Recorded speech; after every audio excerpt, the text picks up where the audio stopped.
About a year ago, we made a comprehensive tutorial about CBN grinding wheels and how they've really changed everything for wood turners and woodworkers because they work quickly, they don't require dressing, they don't overheat like regular grinding wheels, and they don't wear down and get smaller, which means you can set tool rests and sharpening jigs more precisely to remove less steel and make your tools last longer. If you've never heard of CBN wheels, I recommend you watch that 10-minute video we made because it answers most of the questions people ask about them. I'll link to it in the description below this video. Today, I'm going to talk about the number one question I get asked about CBN wheels. Which grits should I get? I touched on this in that longer video, but I want to be a little more specific here because it depends on what you sharpen most and what your budget is. And keep in mind as we go on, grit numbers are not universal. CBN wheels cut differently than traditional grinder wheels of the same grit. So throw out everything you know about grinding wheel grit numbers. And let's start with the wood turners, then we'll talk about woodworkers, and finally we'll talk about the grinders themselves. You're going to learn a lot in this video. If you're a wood turner and you can only afford one CBN wheel right now, it should be 180 grit. This is coarse enough to reshape a bevel or ground a new tool profile reasonably quickly, but it will still leave a nice turning edge right off the grinder, especially for your gouges and other tools which you want to cut wood quickly. 180 is also good for raising burrs on scrapers, for cleaning the tool marks from the bottom of your bowls. And if I was a turner who wanted one really versatile wheel, I'd get one of the 4-in-1 wheels at woodturnerswonders.com. Ken developed this profile to make it easier to grind a variety of otherwise tricky tools. For example, the radiused edge is used to grind round nose scrapers without any inconsistencies that may come from swinging the handle side to side in a wide arc. The radius edge is also useful for hollowing bits and other odd cutters. There's a large flat surface on the side for those who want a non-hollow grind on their skews and scrapers. And there's a 90-degree shoulder on the inside edge for making relief cuts on hook-type scrapers. These features are unique to this 4-in-1 wheel design, and if I could have only one CBN wheel for wood turning, this is the one I would get in 180 grit. If my wood turning budget allowed for a second wheel for the other side of the grinder, it would be 600 grit. This is for the turning tools I want really sharp right off the grinder, like my skews, or for my gouges that I want to stay sharp a really long time. You see, an edge sharpened on 600 grit won't fracture and blunt as quickly as a coarser edge. I don't worry so much about that if I'm just removing lots of wood, but if I want a smoother surface, I want to take fewer trips to the grinder, and I want to remove the least amount of steel on each trip so my tools last longer, the 600 grit is worth the investment as a second wheel. But for this one, I wouldn't get the 4-in-1 design.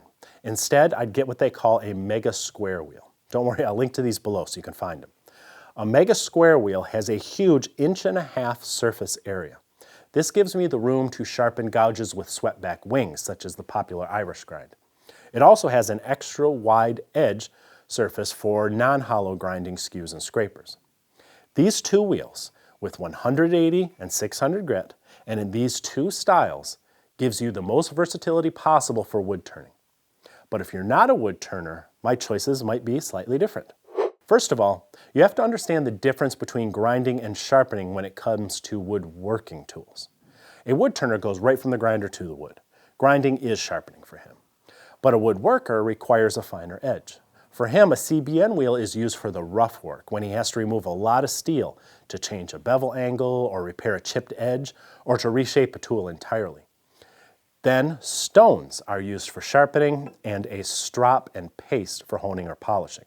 You don't go back to the grinder every time a woodworking tool needs sharpening, only when you have extra work to do that would just take you hours on a traditional stone. So keep that in mind as we talk about CBN grits for woodworkers. If you're primarily a woodworker and you can afford only one wheel for now, go with 80 grit. This is different from your 80 grit grinding wheel. Remember, CBN cuts faster and leaves a finer surface. And in this case, 80 grit is fast for removing a lot of steel, but will still leave an edge that may be refined by hand with the stone without taking all day. For example, you might go from your 80 grit CBN wheel to a double-sided diamond stone, 300 grit on the back and then 1000 grit on the front, and then from there to a strop and paste. If I could afford a second wheel for the other side of the grinder, I choose 350 grit because that will replace the coarser side of my diamond stone and save me some time there. For example, I could reshape or repair the bevel with 180 grit CBN, refine it with 350 grit CBN, then go right to 1000 grit on the diamond stone and finally to the strop. I'll be doing a lot less work by hand that way. As for wheel shape, if you're not grinding wood turning tools, you won't really benefit from that 4-in-1 design, so I'd get the mega square wheels for both grits. Now, if you're a woodworker who also does some turning, but you don't want to buy 2 grinders with 2 sets of wheels, you could get by with an 80 grit 4-in-1 wheel for your rough shaping of both turning and woodworking tools. Then refine your edges on a 350 grit mega square wheel. This set makes compromises, but it gives you the most versatility for the widest range of tools with the least investment. Finally, let's talk about grinders. I strongly recommend slow speed, about 1750 RPM. But if you have a faster 3500 RPM grinder, you're still a lot safer with CBN wheels than you would be with regular wheels, because CBN keeps your tools far cooler. However, be careful with the finer grits on a high-speed grinder. They can generate more heat than the coarser ones. If you're ready to step up to a slow-speed grinder, which size should you get? The half horse or the full horse? Either one will do the job. You're not hogging steel off tools like you would your lawnmower blade. So I don't think you're going to bog down a half horse. The biggest difference is in startup speed. These wheels weigh up to 5 pounds each. A half horse grinder takes about 8 seconds to come up to full speed under that load. A full horse grinder only takes about 2 seconds. If you're a turner who wants to walk right over to your grinder and touch it up fast while you're working, that difference can be big. But it's really a matter of convenience and what you're willing to put up with. I'll put links to the wheels I talked about and the grinders I use in the description below this video. But let me say this. I wouldn't even consider buying from anyone other than Ken Rizza over at woodturnerswonders.com. I've worked with him for years. He's a sponsor of what we do. But if you've ever been to a woodworking or a wood turning show and you mention the name Ken Rizza, you know why I think so highly of him and his business. All the experts, the pro turners, all the tool makers, they all know and respect this guy. He's a true guru when it comes to CBN wheels. So if you have any questions these 2 videos didn't answer, go to woodturnerswonders.com and ask Ken. He knows what he's talking about. Wait, don't go yet. If you're new here, please subscribe and remember to ring the bell. I would really appreciate that. Give us a thumbs up, or better yet, leave us a comment. I always read them. And be sure to check out the latest issue of Stumpy Nubs Woodworking Journal. It's always packed with tips, tricks, and tutorials designed to make you a better woodworker.